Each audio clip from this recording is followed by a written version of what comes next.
Podemos empezar las conversaciones de esta jornada preguntándonos qué sentido tenía para las personas del siglo V, del VIII, del XI, la naturaleza, cómo la percibían, qué imagen tenían de ella. Como muchos autores y obras de esos tiempos dan muestra, por ejemplo, por mencionar uno, a Isidoro, la naturaleza se concibe como la capacidad de dar vida, pero fundamentalmente como lo que ha sido creado y existe por voluntad divina.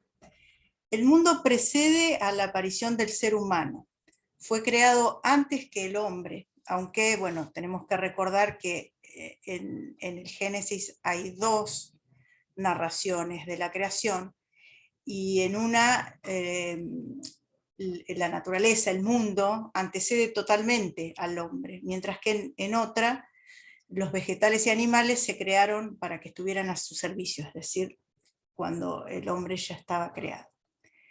Los medievales tuvieron indudablemente una percepción de la naturaleza heredada en parte de la antigüedad.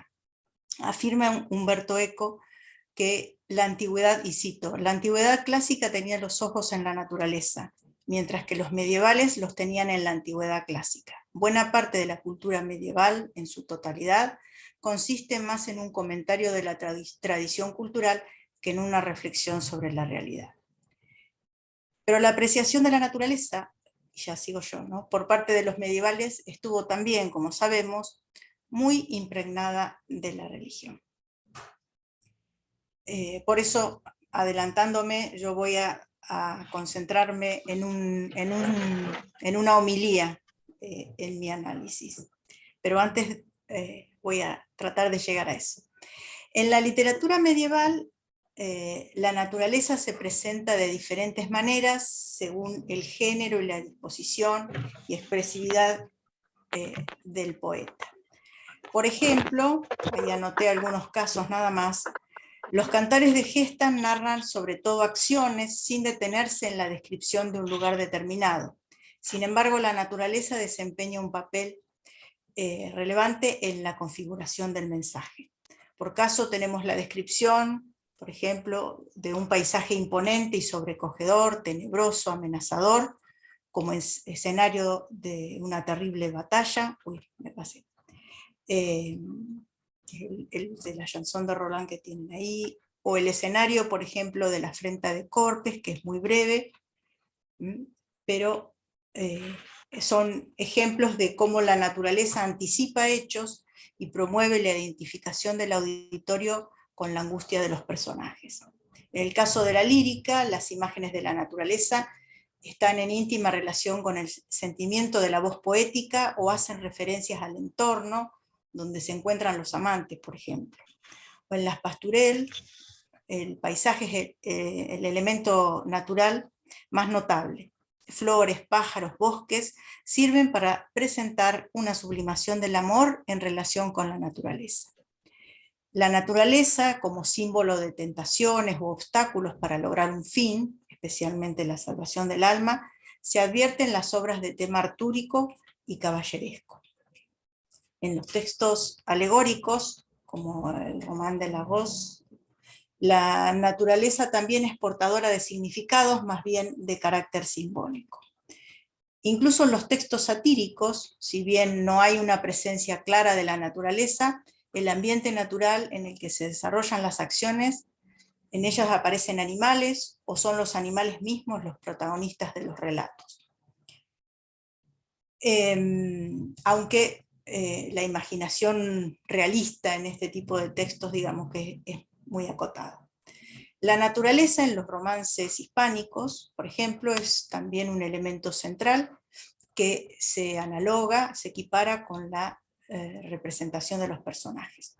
Un ejemplo muy conocido es el del romance del prisionero, en el que el entorno forma parte de sus sentimientos. Ahí anoté un fragmento.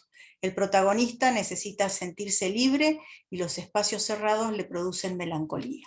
El contraste entre verano y alegría y encierro y frustración se sustenta principalmente en las menciones a la naturaleza y sus valoraciones.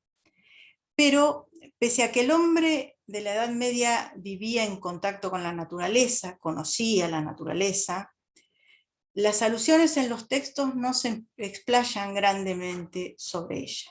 Con diferencias, en general, la imagen de la naturaleza sirve a la representación de la persona.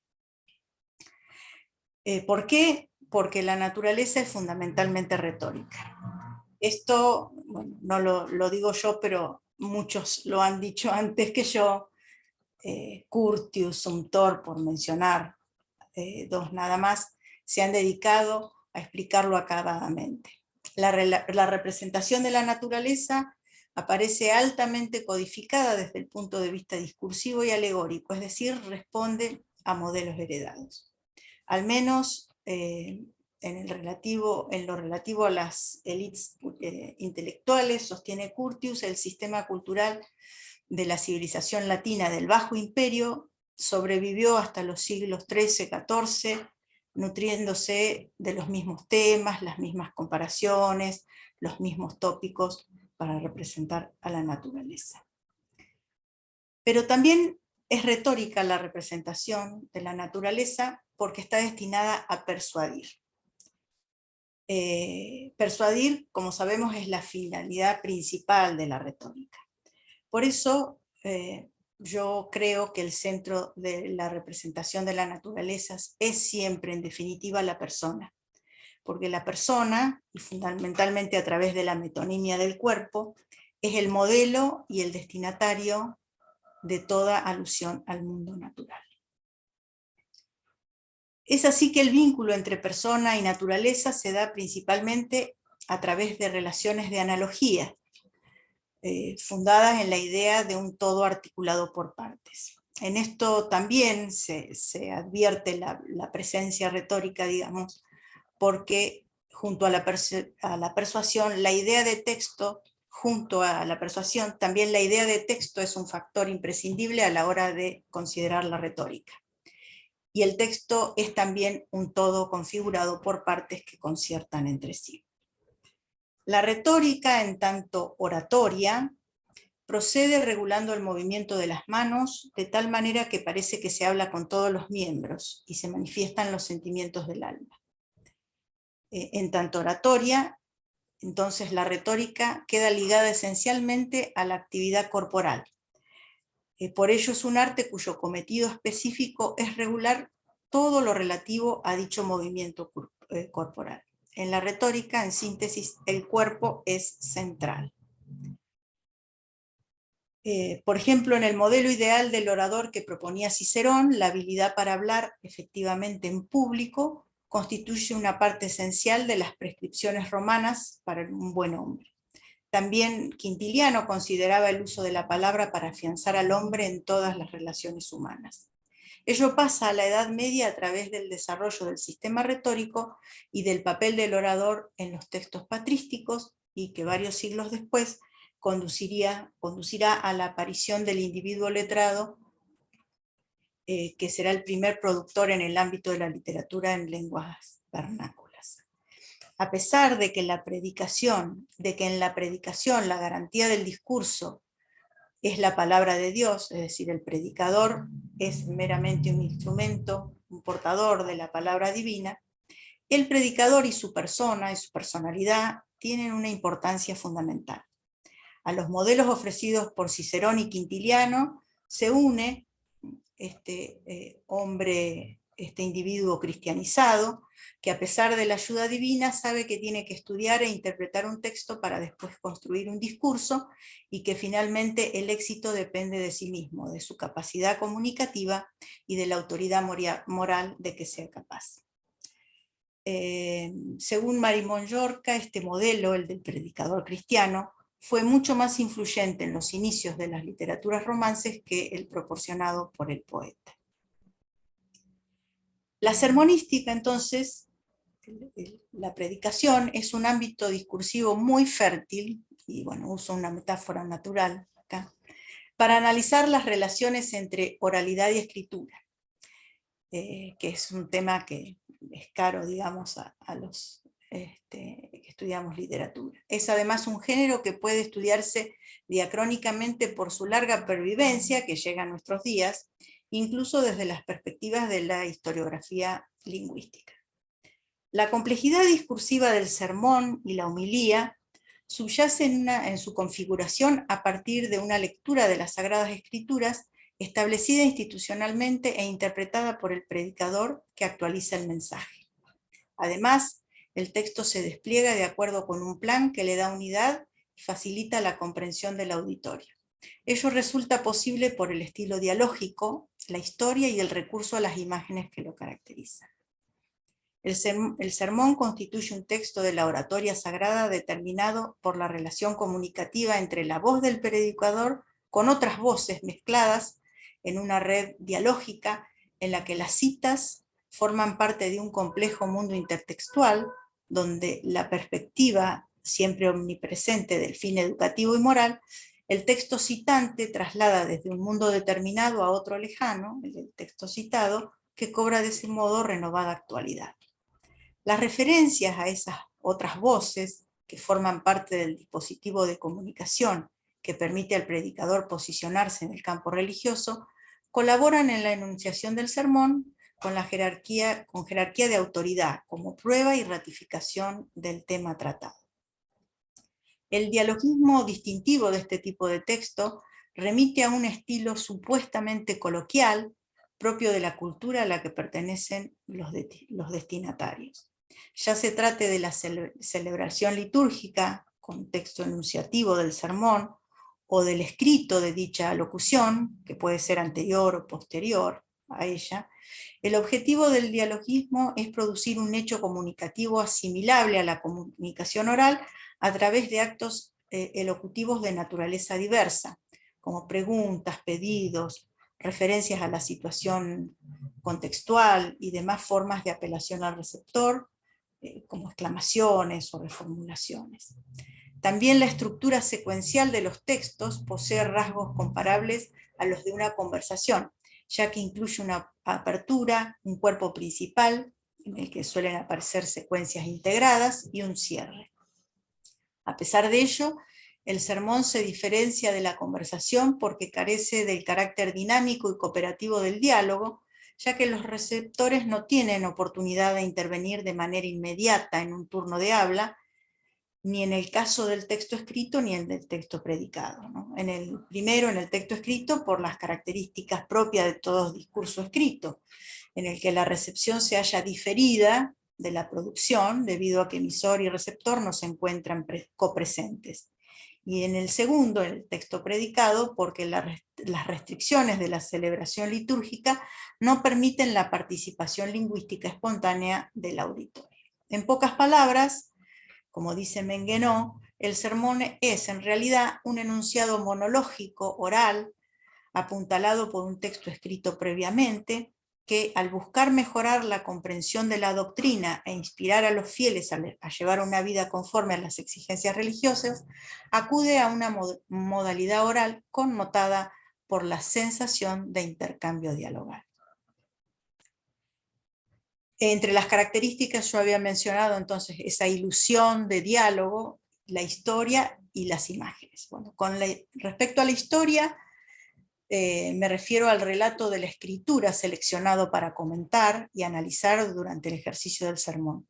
No se trata solamente de la exégesis literal o histórica de un pasaje de la Biblia, sino la historia escrituraria misma en su contenido objetivo, tal como ha sido expuesta en el marco de las lecturas litúrgicas que preceden a la prédica.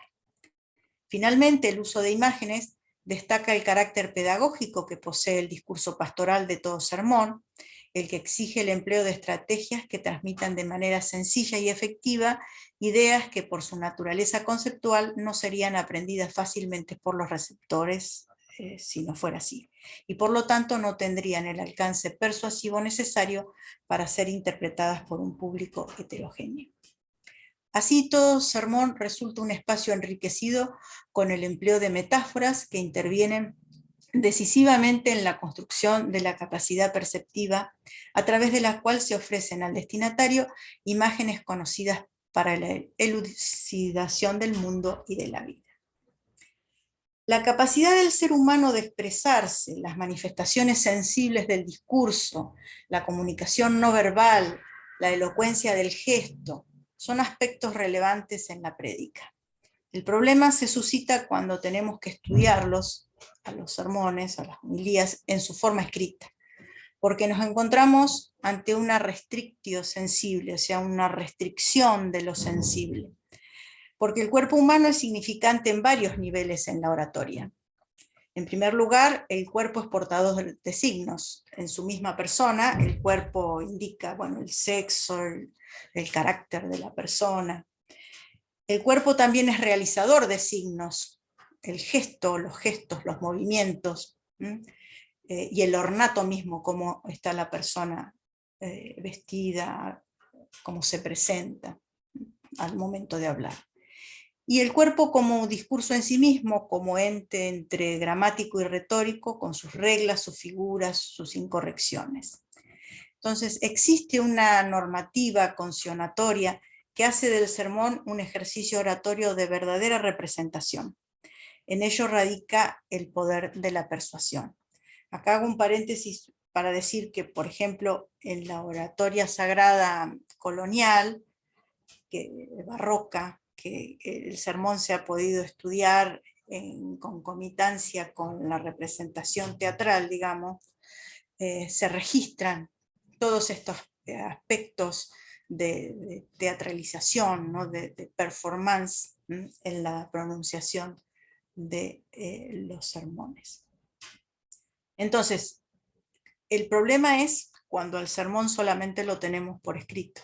Entonces, ¿cómo se resuelve la apreciación de estos factores corporales en un texto escrito? Bueno, yo considero que mediante la iconicidad que los textos transmiten, algunos más que otros, que esa iconicidad que puede proveer el texto, se puede llegar a recuperar un poco los aspectos corporales. Por lo ordenado en la estructura textual, legitima la figura, la eficacia del discurso y también su apariencia. Había pensado cuando armaba esto la palabra artificio, ¿no? En el sentido de algo que está armado, que está preparado, pero bueno, no sé qué usar esa palabra porque puede resultar inadecuada. En la retórica misma, el ordo artificialis es, ¿no?, un orden del discurso que no resulta lineal, y no nos estamos refiriendo a eso. Y bueno, en el barroco, todo lo que es el artificio es muy característico de ese momento. Entonces, yo pensaba tal vez en la palabra apariencia del texto, el esquema como una figura, para hablar de iconicidad. Hay una memoria digital en el sermón, o sea, lo que se hace con las manos, en el sermón y tal vez en cualquier discurso, ¿no?, que en el escrito se pierde y se reemplaza por la figura, con la iconicidad. Esto lo hace Ambrosio de Milán en sus sermones, es decir, un análisis de los sermones permiten encontrar muchos indicios de lo que hacía cuando los predicaba. Por ejemplo, subrayar lo que se dice cuando se menciona el cielo y entonces, por ejemplo, se eleva la mano, ustedes no sé si me ven, o cuando se menciona la tierra y se la baja, o cuando se alude a la cercanía de la noche y se señala o se mira hacia el firmamento o a lo lejos. También modificar o desplazar el sentido original de una expresión dirigiéndola hacia alguien expresamente señalado. Interpelaciones a los destinatarios son muy comunes, además porque, como decíamos, el texto dialógico intenta simular una suerte de diálogo, entonces la segunda persona tiene mucha presencia en el texto. Pero también, por ejemplo, por referencia a lo que algunos hacen mientras escuchan el sermón, por ejemplo, que los reten o les llamen la atención porque tienen cara de aburrido, porque se están durmiendo, espero que no les esté pasando a ustedes eso. Entonces esos aspectos están registrados en algunos sermones. Y otras veces se suplen, suplir lo que no se puede expresar palabra con alguna imagen, algún movimiento. Por ejemplo, el movimiento de las aguas, que con las manos se puede hacer, en el escrito es mucho más difícil. Entonces, dada esa restricción de lo sensible en el escrito, porque no se puede apreciar la manera de decir, la persuasión se resuelve con iconicidad. Con iconicidad entiendo la relación basada en una asimilación o similitud entre una forma visible o reconocible o imaginable y un determinado contenido semántico, lo cual es una motivación relevante para la generación e interpretación de textos literarios. Por eso, bueno, la idea es buscar la iconicidad en la relación entre naturaleza y persona, fundamentalmente entre el cuerpo, que es una metonimia de la persona, es decir, una parte del todo de la persona, que es la parte corporal, simboliza la totalidad. Voy a utilizar analizar el sermón Hexamerón, o los 6 días de la creación, que es un texto que ha legado muchos temas y figuras y significaciones sobre el mundo natural a la Edad Media, aunque obviamente no es el único. También tengo planificado referirme, después de la naturaleza y el cuerpo, a la analogía personas y animales, pero tal vez se me vaya a ir el tiempo, entonces si veo que se me hace muy largo, esto de los animales lo voy a sacrificar. Pero ¿por qué esto? Porque esa parte yo la tengo publicada, es decir, que la puedo sacrificar y si a alguien le interesa, me lo pide y le mando los trabajos. Mientras que lo que voy a comentar en primer lugar no lo tengo publicado. Así que esta sería la ocasión es la ocasión de darlo a conocer. Bueno, este sermón, Hexamerón o los 6 días de la creación, integra la producción exegética de Ambrosio de Milán, consagrada al comentario del primer capítulo del Génesis. Esta obra retoma la historia de la creación del universo, relato que permite contraponer una narración cristiana original y convincente a las cosmogonías paganas. El texto de Ambrosio se ubica en una rica y variada tradición en lengua griega y en lengua latina que pervivió a lo largo de toda la literatura cristiana.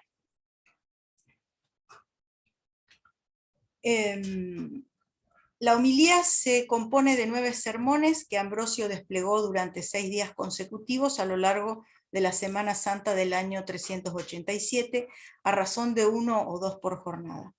Acá debo aclarar que, bueno, homilía y sermón no son exactamente lo mismo, aunque la diferencia es realmente bastante sutil.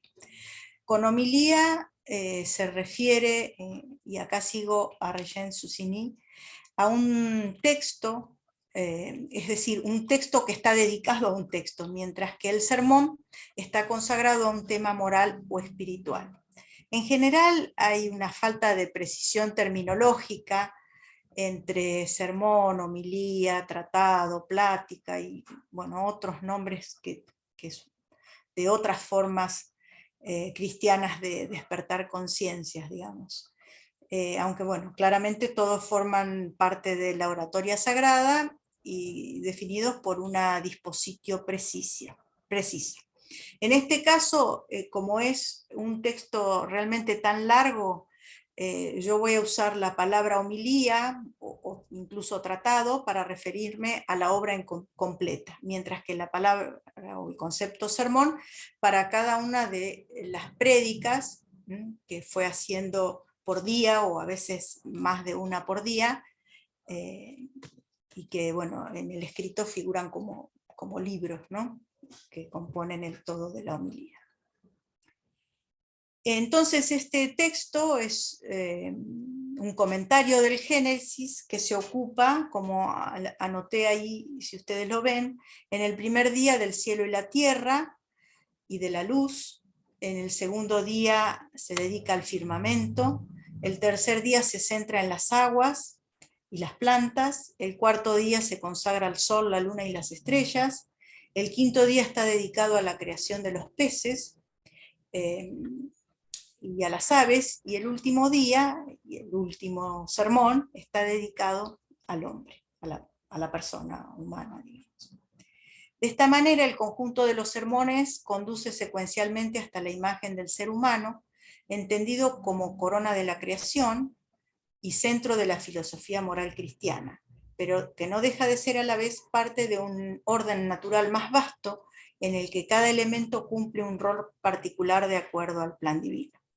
Por otro lado, todos los componentes de la naturaleza remiten alegóricamente a la configuración corporal y moral de la persona, lo cual implica una representación compleja del hombre y pone de manifiesto la carga connotativa de las referencias al mundo natural del texto, que lejos de una denotación plana y contextual, contribuyen a delinear la concepción antropológica que trasunta la homilía.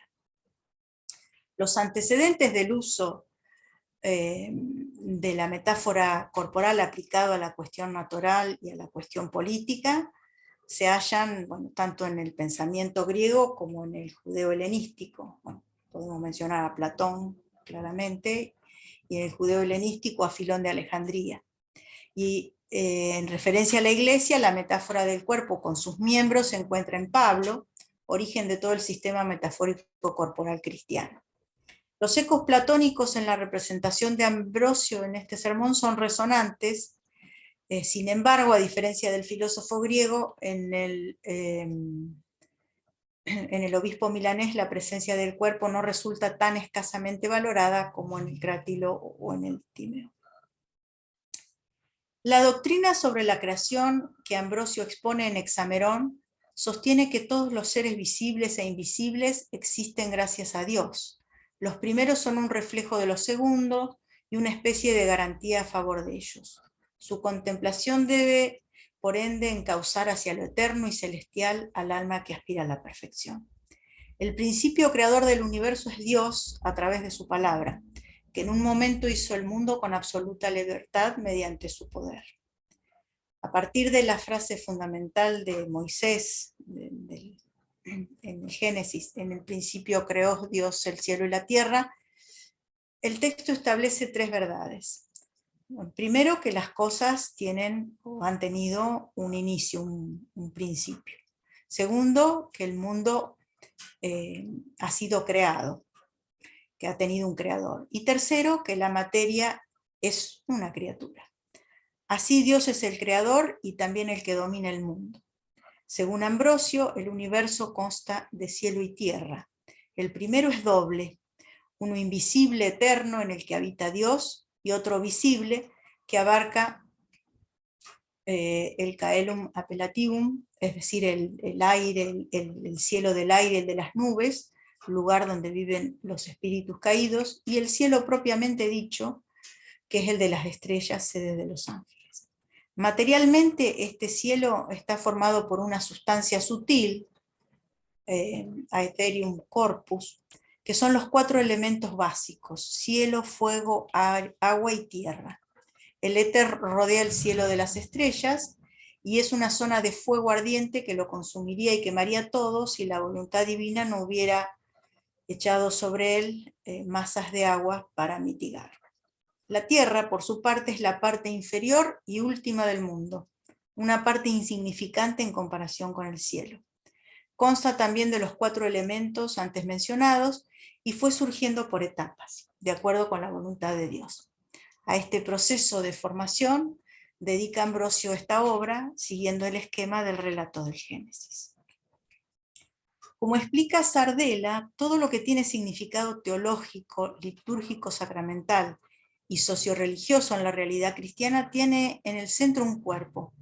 Por ejemplo, la simbología del cuerpo místico de Cristo, la metáfora de la unidad del cuerpo de la Iglesia y la comunidad de los cristianos, así como la realidad física de cada fiel por cuyo cuerpo pasan la salvación y la condenación. Ciertamente el destino de salvación de un cristiano está visible y públicamente marcado por las relaciones, incluso concretas y materiales, entre su persona física, su cuerpo, y la comunión física y religiosa con el clero y con la comunidad de fieles, el cuerpo de la Iglesia. El dato social de su alejamiento o acercamiento físico de la comunión de fieles es más que un dato exterior y público. Es el signo de su condición espiritual de salvación o de condena, marcado además por las fronteras de la Iglesia, dentro de las cuales, o más allá de las cuales, el fiel se coloca físicamente y espiritualmente, teniendo o no acceso a sus lugares y a sus ritos. Por ello, no debe extrañar que en una homilía como Hexamerón, pronunciada secuencialmente en Semana Santa, conmemoración más relevante de la liturgia cristiana, Ambrosio recurra a la alegoría del cuerpo para representar la creación toda. El cuerpo es un instrumento imaginístico profusamente empleado con finalidad pastoral por parte de Ambrosio, debido a que es el lugar material y concreto que permite reflejar todas las relaciones o representaciones humanas que tienen valor antropológico y proyección moral. La identidad individual y colectiva, la relación yo-otros, la comunicación verbal y la no verbal, la analogía personas y animales, entre otras. Entonces el cuerpo es una metonimia de la persona. Y el obispo acude a la metáfora corporal en Hexamerón y en otras obras para vehiculizar contenidos temáticos de manera pedagógica, enunciación que lo habilita a explicar el significado de la palabra sagrada de manera sencilla. El sermón 9, es decir, el último de la homilía, describe la superioridad del cuerpo humano sobre el del resto de los animales por su belleza, elegancia y moderación. Ni su altura es excesiva, ni su pequeñez mezquina y despreciable, dice el texto, por lo cual no provoca miedo ni evidencia signos de debilidad. En la primera cita que ustedes tienen ahí, la metáfora corporal opera en dos planos que se solapan. Por un lado, el cuerpo es semejante al mundo y por otro a una ciudad. En el primer caso, la analogía proyecta al hombre a la naturaleza y en el segundo a la cultura, que es material y social. La metáfora del mundo de lo viviente, como ha sido explicado en varias ocasiones, ha sido el modo básico de entender la naturaleza desde la antigüedad griega, que implica una visión jerarquizada y teleológica del cosmos. Ciertamente la metáfora de la fisis propugna objetos superiores y objetos inferiores, ordenados desde lo más imperfecto a lo más perfecto, y una finalidad propia y esencial a cada uno según el lugar que le corresponde según su jerarquía natural. El apego a esa concepción por parte de Ambrosio se advierte en principio en la dispositio de la homilía completa, en la que describe la naturaleza desde el cielo a la tierra, y una vez en ella, o sea, una vez en la tierra, desde los seres más imperfectos hasta llegar al más perfecto, el hombre, que lo es por su semejanza con Dios.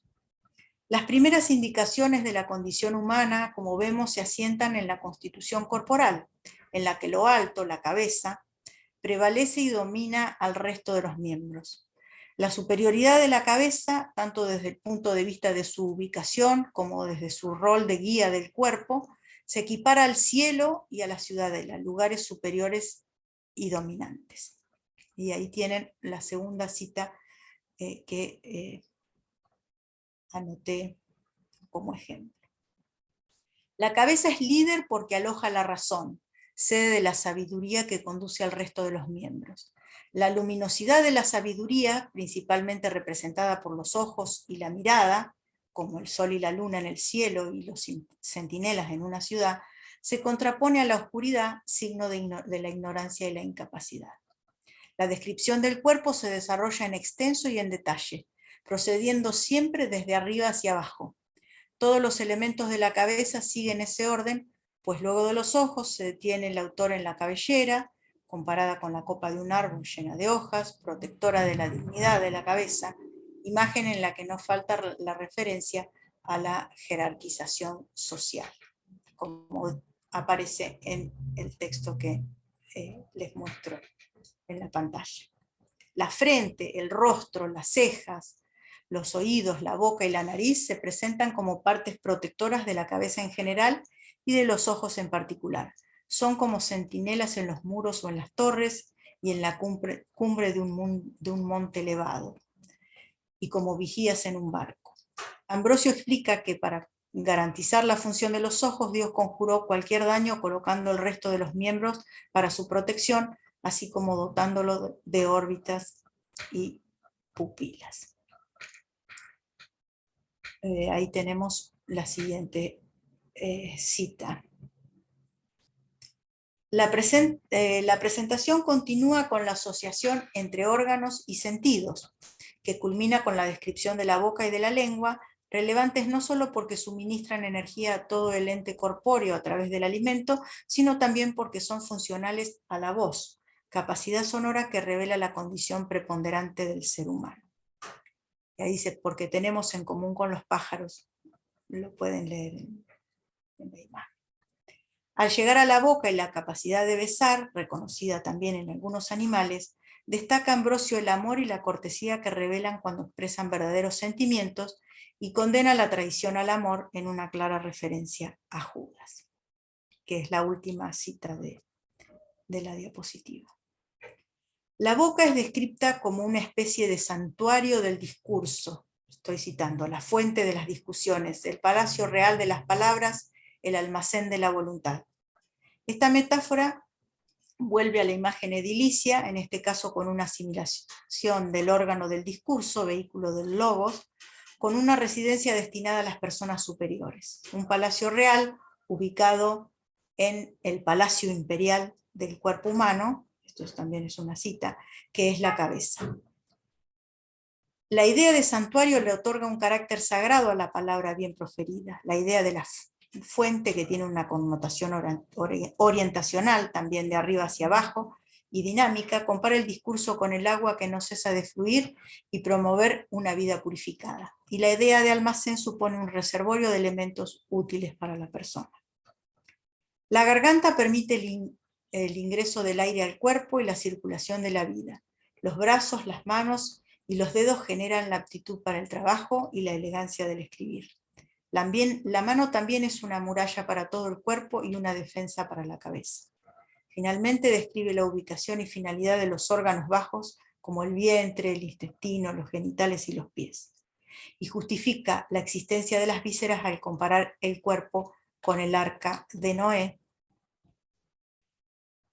metáfora que no es novedosa porque ya la ha desarrollado el autor en otro tratado, justamente en el tratado Noé, a partir de varios campos semánticos, y que Hexamerón recupera. En la cita que ustedes ven allí, a la oposición alto-bajo del cuerpo que venía desplegando, Ambrosio agrega la oposición anterior-posterior, que sirve también para subrayar la distinción entre lo superior, la cabeza y los ojos, y lo inferior, fundamentalmente los excrementos.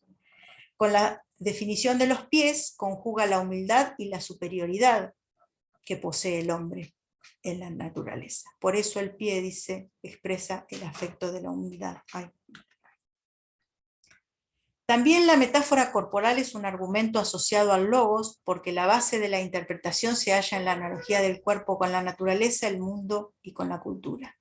Además, el cuerpo funciona en el texto como síntesis de la idea de persona, y por tanto el autor se vale de la imagen corporal, que es concreta y conocida, para describir y analizar el alma, sustancia inmaterial que define la condición humana. La presentación del cuerpo en el Sermón 9, desplegada desde la cabeza a los pies, construye un orden retórico que remite a un orden ideológico ligado a formas de funcionamiento del poder que promueven determinada visión del mundo. Bueno, Como es sabido, uno de los problemas más antiguos de la filosofía radica en la oposición entre la unidad y la multiplicidad. Platón pensaba que cada una de las cosas, en cada una de las cosas como la reunión de la multiplicidad de sus partes, sus aspectos o sus cualidades. No era suficiente con que hubiera una multiplicidad material para que hubiese algo. Era necesario que esa multiplicidad se juntara y constituyera una entidad.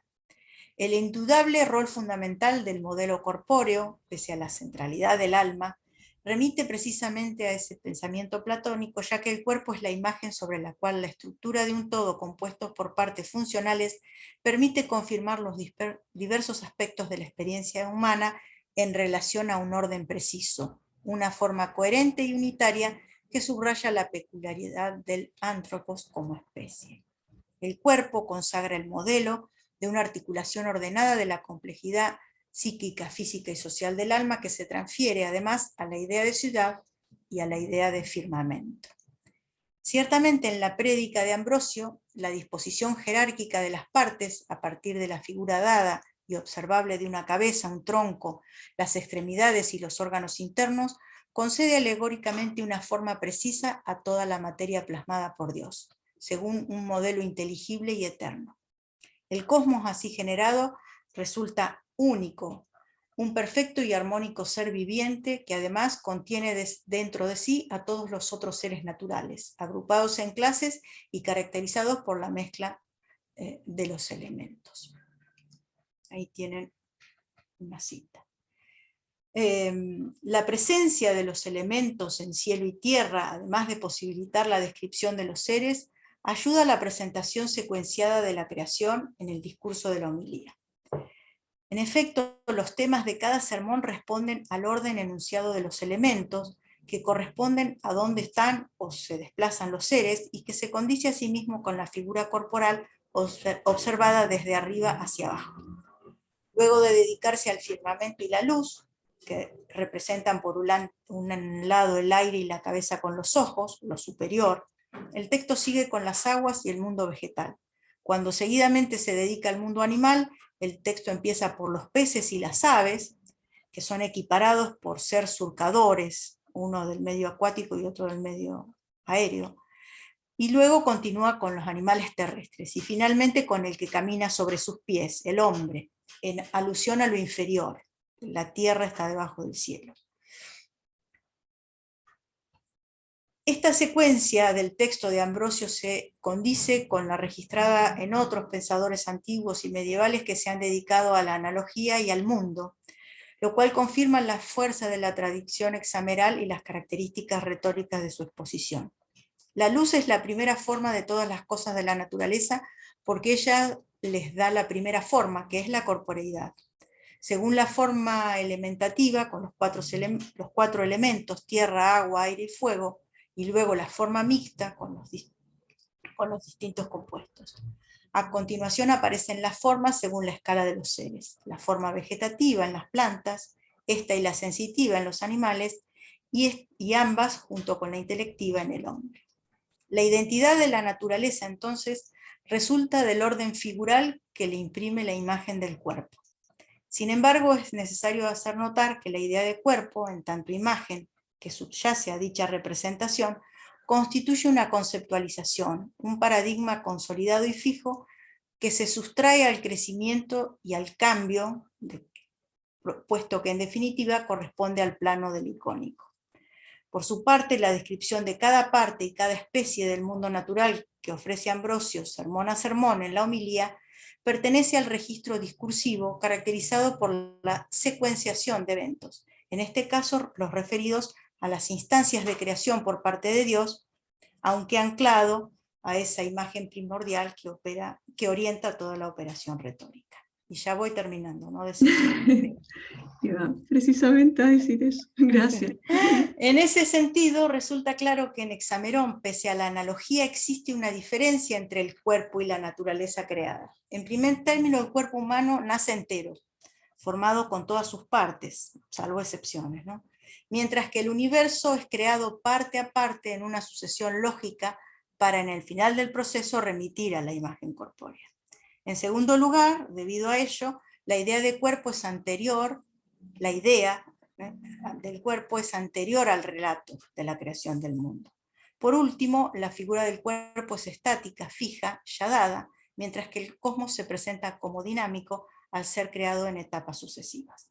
Así, la relación entre la imagen, el cuerpo, y la manifestación, la creación de la materia en tanto acontecimiento, se conjugan en la obra de tal manera que el modelo corpóreo está en el inicio, pero también es el resultado de la operación creativa de Dios y discursiva de Ambrosio en la homilía, definido como orden icónico al servicio de un imaginario.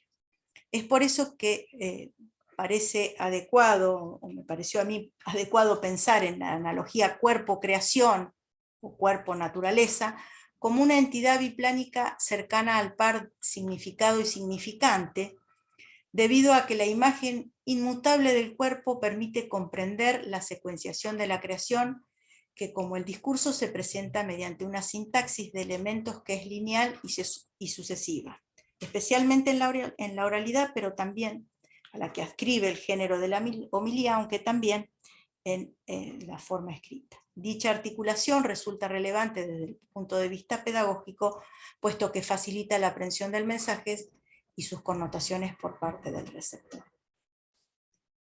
Bueno, entonces, como ya estoy en tiempo, lo último que quería decir es que este recurso analógico del texto permite establecer, por un lado, las relaciones entre el cuerpo y la naturaleza, o esa imagen del cuerpo y la naturaleza creada, pero a la vez permite mostrar las diferencias, que son las que enuncié hace un ratito, y que para finalizar, que esta conceptualización respecto de la naturaleza se puede casi entender como una suerte de dominio del hombre, del sujeto sobre la naturaleza, dado que la naturaleza en su totalidad es inaprehensible y que en la realidad muchas veces el hombre no logra dominarla con su esfuerzo, ni con las técnicas, ni con las ciencias de aquellas épocas, pero la domina a través del discurso, ¿no? Un discurso obviamente contenido institucionalmente y con un discurso que tiene una perspectiva marcadamente antropocéntrica en su configuración.